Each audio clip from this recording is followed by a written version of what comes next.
Success അക്കാഡമിയുടെ daily current affair ഷോർട്സിലേക്ക് എല്ലാവർക്കും സ്വാഗതം. ഇന്ത്യയുടെ ബഹിരാകാശ നിരീക്ഷണ ശേഷി വർദ്ധിപ്പിക്കുന്നതിനായി അടുത്തിടെ ഏത് സ്ഥാപനമാണ് IRDEയുമായി ധാരണാപത്രം ഒപ്പുവെച്ചത്? ഏരീസ്.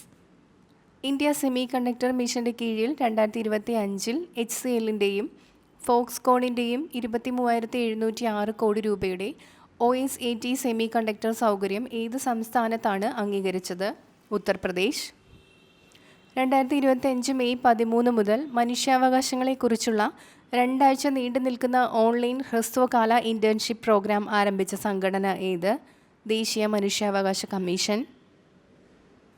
നീരജ് ചോപ്രയ്ക്ക് അടുത്തിടെ ടെറിട്ടോറിയൽ ആർമിയിൽ ഏത് ഓണററി സൈനിക റാങ്കാണ് ലഭിച്ചത്?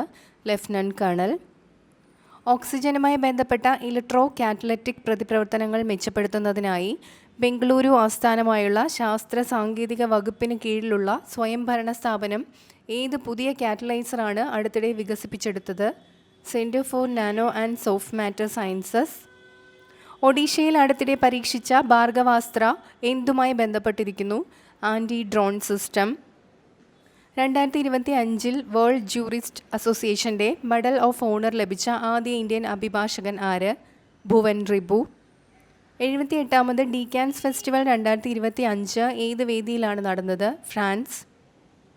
2025 മെയ്യിൽ യൂണിയൻ പബ്ലിക് സർവീസ് കമ്മീഷൻ്റെ പുതിയ ചെയർപേഴ്സണായി നിയമിതനായതാര്? അജയ് കുമാർ.